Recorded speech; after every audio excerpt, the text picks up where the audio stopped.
once again on a day both President Uhuru Kenyatta and Raila Odinga, that is the NASA's presidential candidate, are busy on the campaign trail.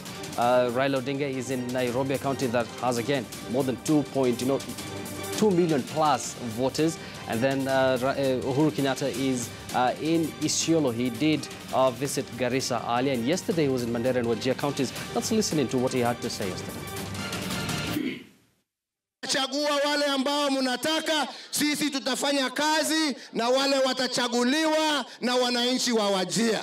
Safari hii ODM muifungie vilago vyao waende nyumbani. Na nataka niwahakikishie ya kwamba generator mpya italetwa hapa Wajir, ndio tusuluhishe hiyo shida ya power cuts katika mji huu, na ndio watu waweze kuwa na stima ya kufanya biashara zao. Tutatumia within 6 months 53 million shillings ambayo italipwa hawa vijana.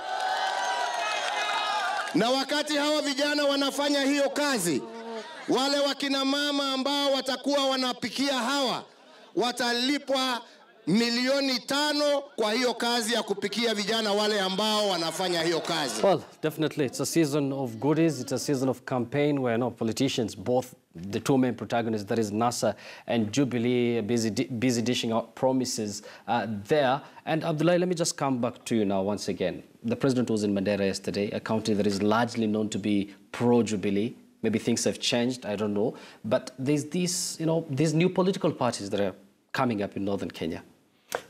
Before we come to that, there's a fundamental question that these gentlemen have raised, is the question about institutions. Yes. And I keep on coming back to institutions because, I mean, the three, fundamental institutions in these elections, the IEBC, the judiciary, and the police. We cannot keep on changing institutions every elections. Like since 1992, every IEBC chair has been condemned. And so that cuts both ways. Secondly, to your question about, if my leader has read, that is it. That's not true. What happens is a lot of the time, the polls, the way you've enumerated, just demonstrate how divided we are as a country. It is so heartening. It's really cast a terrible shadow on us.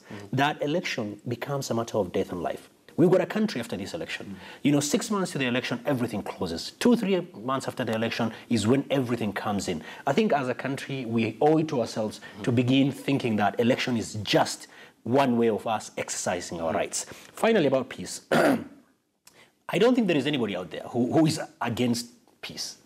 The idea that this peace is rammed down people's throats need to cease. No Kenyan would want to go to 0708. Every Kenyan wants peace. The idea that we privilege peace over justice, we privilege peace over legitimate election, I think doesn't take us anywhere. To your question about, northern part of Kenya and some of these, non-mainstream political parties, yes. It is just another indications that Kenyans, particularly in the marginal areas, are tired by these mainstream political parties. However, this expression doesn't get enough attention, and some of these guys who are forming some of these parties are doing it for personal interest as well. So you see a lot of them are now also aligned with, the mainstream parties. When in the first instance, both Jubilee, I mean, like northern part of Kenya voted for Jubilee, part of Marsabit and Isiolo voted for ODM. What do they have to show for? It's easy to criticize the government, but some of these governors are opposition governors. I mean, one of my frustrations with ODM in this country is the governor of Nairobi is ODM. The governor of Mombasa is ODM. The governor of Kisumu is ODM. All of them 3 major political parties. All of them from one single party. I don't think all of them, if they are rated, objectively, can say that they have delivered. So my worry is the same for some of these political parties. I mean, I wish my friend Kuru good luck, but we really need, particularly some of these marginal groups, we really need to break the duopoly of these 2 major parties. They are not offering anything fresh for northern Kenya. Mr. President was there in Mandera promising things that we know cannot be delivered. I mean, Mandera is practically a garrison town. Mandera, we have a curfew. People in Mandera are dying every single time. Extrajudicial execution has gotten out of hand. What is the president coming to deliver? ODM, NASA, have they provided any alternative? I think my sense is, I think the northern part of Kenya and the North Rift and southern part of this country are what will determine who is going to become the president, on top of, you know, the number of people who are coming out. Because if you look at the polls and if you look at the numbers, in all the strongholds, these guys have locked in. So the marginal communities, this is the time they need to come together and just vote wisely for somebody who's going to deliver them. Speaking about extrajudicial killings, let me just start with a weedy here. We all know very well that, you know, Jubilee overwhelmingly supported, Mandera people overwhelmingly supported Jubilee in the 2013 general election. Correct. But now we're seeing these new political parties coming up, and they're still affiliated to Jubilee. And there are, you know, critics who are saying, or observers who are saying that, you know, the people down there have no option but to vote either Jubilee or these other parties that are affiliated to Jubilee. But things might be different on the presidential level. What happened in the northern part of Kenya is simply political conmanship. What happened? They knew if they said, our people, let's get into Jubilee. The people would ask them, what has Jubilee done to us? They have been in power for years. We still have insecurity. We don't have roads. We don't have anything. So what they did, they lied to their people that, look, we are now forming our own political party to carry us where we would like to go. After some time, when they are pacified, then they walk them into Jubilee and say, now we are in Jubilee, let's support the Jubilee president. This is the game. People don't even understand that in a nation like Kenya, only the president can have his power and execute it the way he wants. The rest are having delegated power from the presidency. Well, Ovidio, I think you've delivered your point. Mark, Ovidio has described these parties as political conmanship. Briefly, can you react to that? Because we have to go live to someone else. Well, that's a lot to cover, but a number of things. We need to understand that political parties are supposed to be formed around ideologies. Yes. Now, the problem is, in this country, even this election where we've gotten to, we're not talking about ideologies. We're not talking about the issues that really matter in this country. Now, let's be honest. If we are going to address the issues of this country, what we should be debating every day is, number one, corruption. Number two, tribalism. Those are, if you deal with those two things, there is no problem in this country. In fact, my view about African politics and Kenya in specific is we do not need a genius leadership. We need a leadership that cares for these people, because the problems of this nation, any fool can solve if he has a heart for the people. Speaking about leadership, there's another individual here who is eyeing Nairobi's top seat, that is the governor's position, and is none other than, you know, the current Nairobi Senator Mike Mbuvi Sonko, and he is this moment, I believe, launching his manifesto at the Kenyatta International Convention Center. Let's listen into what is happening there at the moment.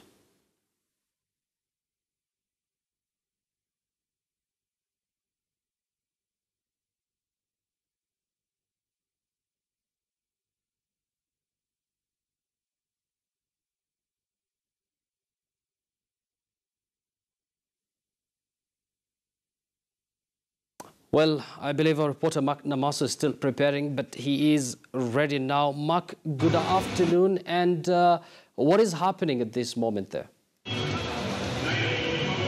Okay, we are waiting for Gideon Mbuvi Sonko, the sitting senator for Nairobi, to come with his running mate Polycarp Igade and launch their gubernatorial. They need to launch their gubernatorial manifesto today. So here at KICC Savo Hall, people are gathering here, their supporters in Jubilee colors, all set to witness the launch of their manifesto. And remember, this is a second time they are trying to launch the manifesto. Last time they wanted to relaunch the manifesto on July 16th, but that was postponed because we had high-profile deaths. We had high-profile politicians who passed on, so they had to reschedule their manifesto launch up to this date. Back to you, Yusuf.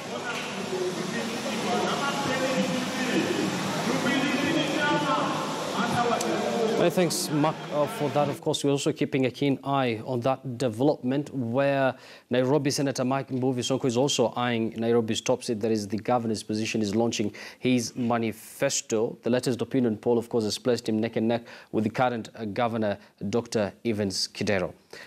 Where did we live? About political conmanship. Yes. In northern Kenya. Yes. So here's the issue. The smaller parties that have been formed on a premise. If you look at if you look at Maendeleo Chapter, yes. If you look at Maendeleo Mashinani, is that what it's called? Chama cha Mashinani. Chama cha Mashinani. And if you look at these various outfits, and I forget their names. Third Way. Yeah, the Third Way Alliance, and you've got, there's another green and white party, economic party. There are a number of parties.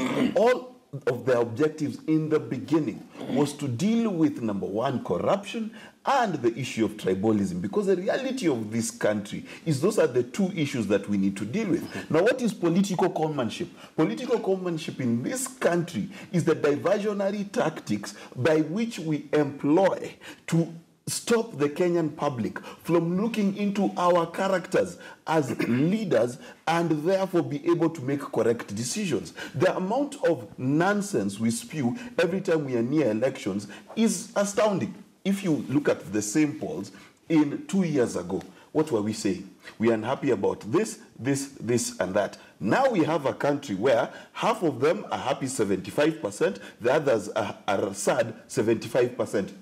Same country. Why? Because every time in this country, what we do when we come into elections, number one, it's like we shed off our reasoning, we become tribal, one, and two, we stop any form of reasoning, any ability to deal with the real issues. And now, for example, we have Sonko who's launching his manifesto. Okay. Question. You've been campaigning for months for this seat. You're launching a manifesto now. Are we mad as a country? Let's just be honest. The reality of the matter is this. If you want to talk about political conmanship, let us begin to interrogate the issues the way they are supposed to be interrogated. That is when we're able to understand why this smaller party is formed. Abdullah, let me come back to you once again. You already mentioned that both the two main protagonists, that is Jubilee and the opposition, have failed the people of northern Kenya. But let's face it, they have only two options because it can go either way, you know, both either Jubilee side or NASA's side. But there are those who feel like now that most leaders have moved to the Jubilee side in droves, it's like, you know, the common monarchy there have been locked out completely as far as choice is concerned. I think there is something that you alluded to that needs to be teased out very well, and that is they might vote for their representative, whether it's governor, MC, and whatever. The presidency is not guaranteed, because that is where a lot of people miss the point. People, as it is now in northern part of Kenya, Garissa, Wajir, Mandera, and even parts of Isiolo, they're really tired, you know, the way this government, particularly in addressing security. You know, the number of extrajudicial executions gotten out of hand. They find themselves in between Al-Shabaab that looks at them, you know, as, you know, a fifth column, and the security agencies that look at them as supporting Al-Shabaab. And so the community finds itself between a rock and a hard place. So I would not be surprised if the number of people who are voting for one, their local leadership, and the national government could be different. There are options, though. And Mark, in earlier shows, we've been talking about, you know, the lack of passion this time around in the elections. But Abdullah has mentioned about extrajudicial killings in northern Kenya. Do you think this kind of emotions is what maybe NASA can whip and, you know, come to their advantage as far as these so-called extrajudicial killings in northern Kenya, the news reaches very few people.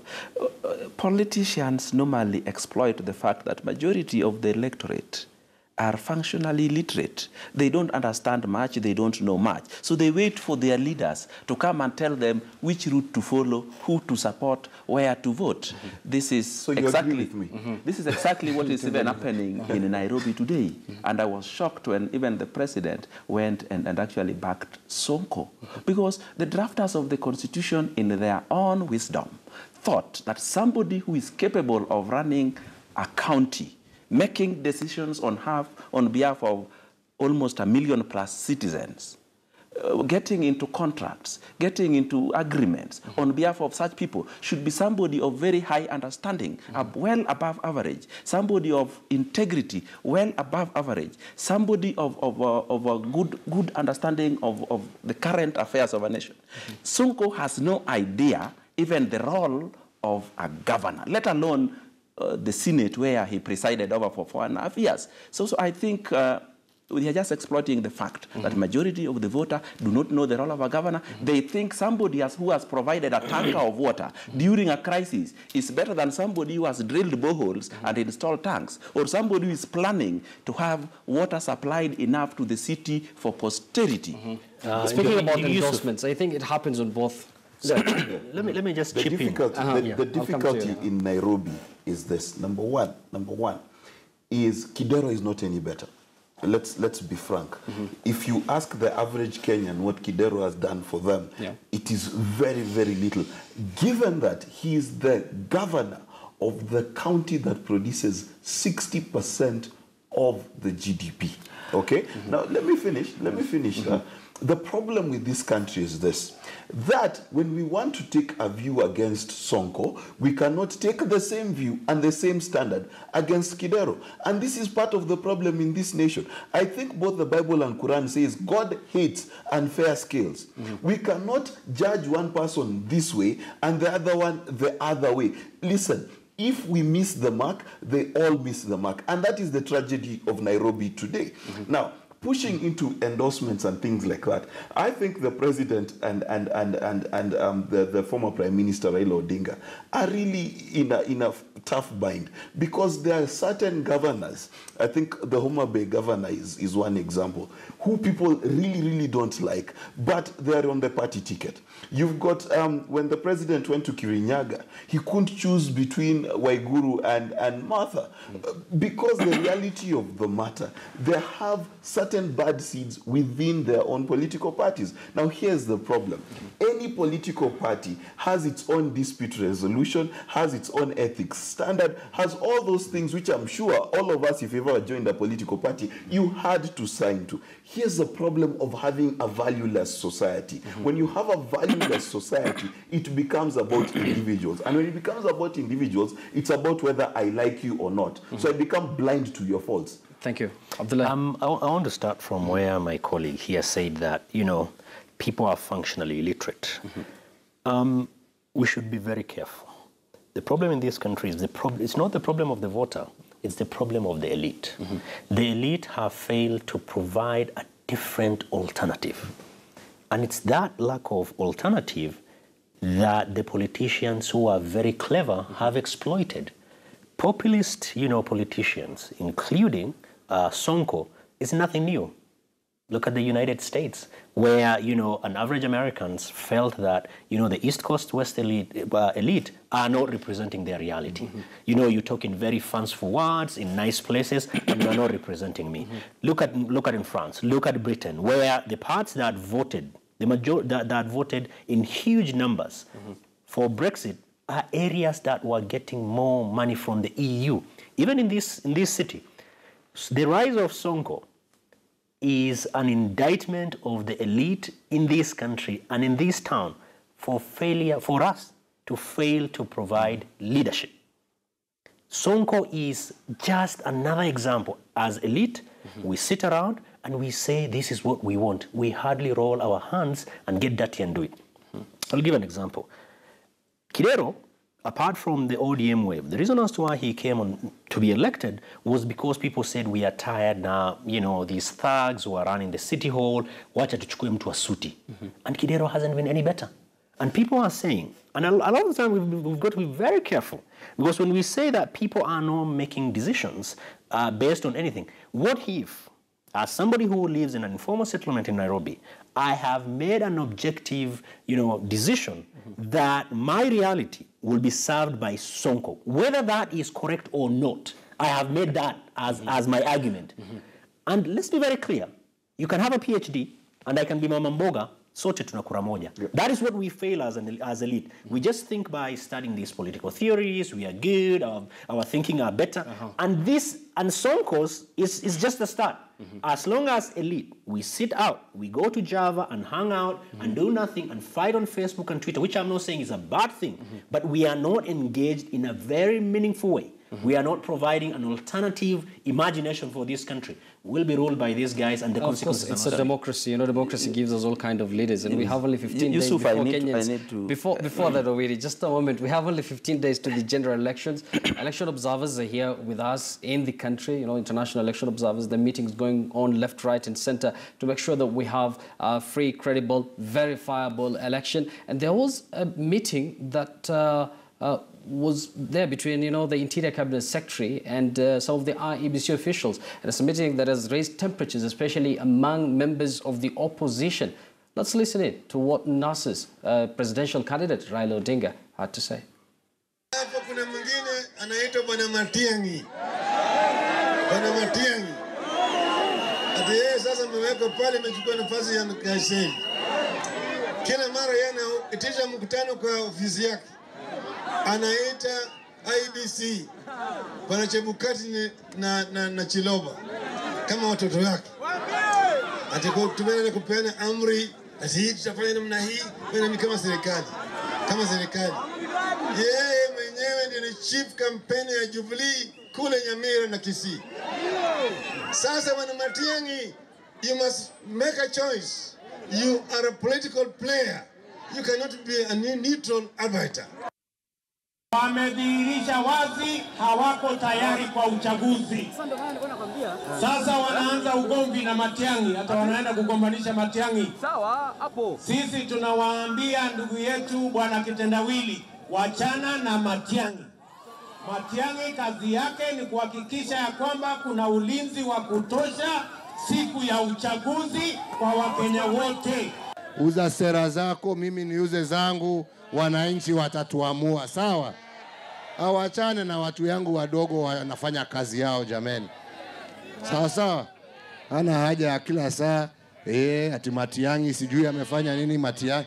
Hashindani na Matiang'i jameni, anashindana na mimi. Awachane na Matiang'i afanye kazi yake. We are telling our competitors, it is not Matiang'i to make up his mind. It is them that should make up their minds. Either they want to be officials of this election or they want to be candidates in this election. And they need to make up their mind whether they want to participate in this election of 2017 or they can as well participate in the one of 2022. Well, those are comments made by both NASA and Jubilee, and that is with regards to the meeting that was conducted or that took place between the acting Interior CS Fred Matiang'i, together with some of the IEBC officials. And a while back, we had a press briefing by one of the NASA principals, that is Moses Wetangula, also talking about, you know, voters being intimidated. He has talked about, you know, excessive militarization of NASA's stronghold. We're going to discuss that in detail shortly, but first, we're going to take a very short break. We'll be right back.